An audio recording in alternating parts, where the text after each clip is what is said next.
And Aaron, on this Christmas Day, it's a story of hope and a lot of faith. Last month, Gustav Leddy lost his house in the Camp Fire, a place he called home for the last 24 years. Wow, but now everything's gone, all the memories and, just on my whole life. For 3 weeks, Leddy lived out of his pickup with his dog until a friend invited him to stay in Monterey. Last weekend, Leddy was finally able to go back to paradise. Reality set in.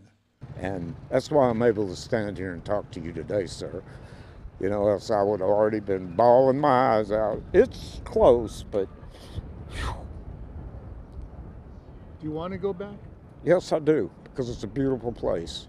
Tuesday, Leddy was among the hundreds who turned out for the annual community Christmas dinner at the Monterey County Fairgrounds. A stranger in a new place, but among friends. Very near and dear to me, all of these people who, from all walks of life who ended up here and are making the most of whatever situations they have, hoping for the next best thing to come along.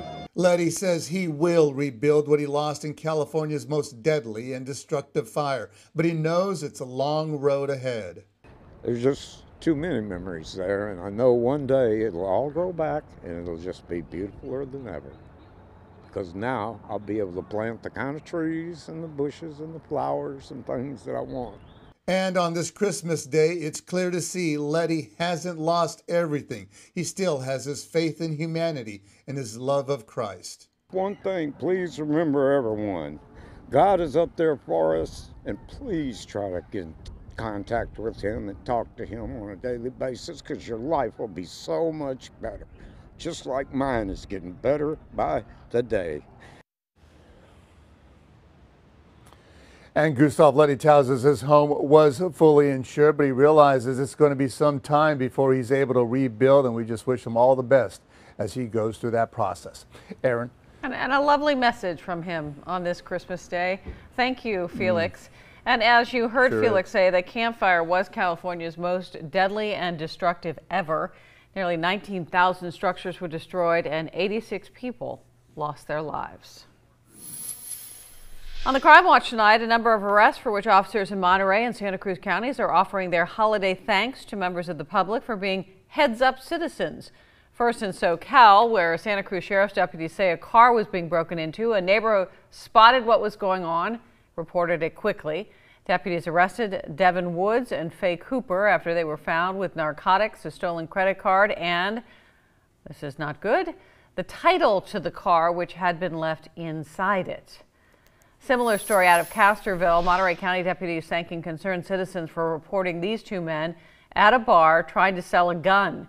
Deputies took Ricardo Ramirez and Ulysses Pablo into custody for various violations. Deputies say both are known gang members.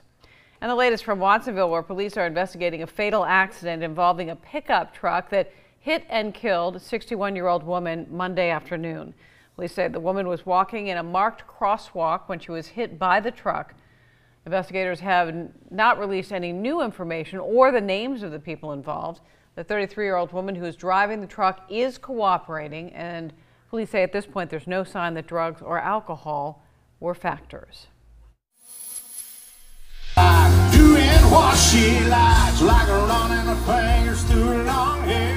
Sounds of the annual Rodeo kickoff concert, and tonight the promoter behind it, David Drew, got some very good news out of Sacramento. You might know Drew's name or know his work. He brought several big name acts to the Central Coast over the past few years. Aerosmith, Kid Rock, Blake Shelton, and this year's Tim McGraw concert. But before Drew was a music promoter, he had a number of illegal drug-related convictions in the 80s and 90s. In a statement released last night, Governor Brown says that Drew has worked tirelessly to better himself and become an asset to society. And he then granted David Drew a full pardon. And by the way, this year's Rodeo concert with Tim McGraw is set for Friday, July 12th. CHP's maximum enforcement period wraps up tonight. Every available patrol unit will be on the road looking for those who are speeding, distracted, or driving under the influence. Last year, 27 people were killed over the Christmas holiday weekend. CHP also made more than 900 arrests for driving under the influence. The numbers for this enforcement period will be released tomorrow. We now head to Watsonville, where this holiday, the Register-Pajaronian newspaper is celebrating 150 years, marking a long lifespan for an ever-evolving local newspaper. Action News reporter Brittany Nielsen has our story.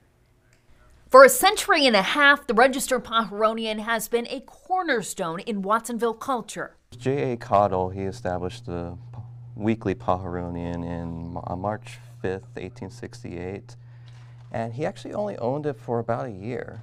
The first year was all, here's a latest on Charles Dickens, or here's a poem, or here's some, like a shoe shiner in town. There wasn't really any news. Award-winning journalism came later. Probably a decade or so. Even then, it wasn't local news. But then came World War I. Here's how the rationing's affecting Watsonville people, or here's a local boy who went off to the war. A crowning moment for the RP in 1956, when the paper was awarded the Pulitzer Prize. The then district attorney, Charles Moore, was caught on camera by the paper, spending time at a local card room, one that the DA had campaigned to extinguish from Watsonville. In the end, the DA resigned his post. The Register has been there for it all. The Kennedy assassination, the shuttle explosion, Barack Obama becoming the first Black president. While times and the way people get their news have changed, the paper has had to evolve while still staying true to its local roots. It now publishes just once a week, but publisher Jeannie Johnson says it meets its online demand 24/7. In the past, where we've had to change our circulation days, change from a morning paper to an afternoon paper, or vice versa, change from home delivery to mail delivery, adding our website. The Register-Pajaronian puts out monthly and annual publications like Aptos Life and the Fair Guide, things that publisher Jeannie Johnson says keep the paper and the community it serves strong.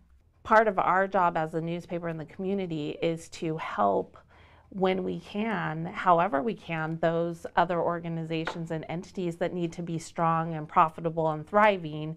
In the next 150 years, the best thing that we can do for the next 150 years is do our best, do our best to try and keep up a level of quality and keep to a standard that will help us maintain and keep going in the future. In Watsonville, Brittany Nielsen, KSBW, Action News 8.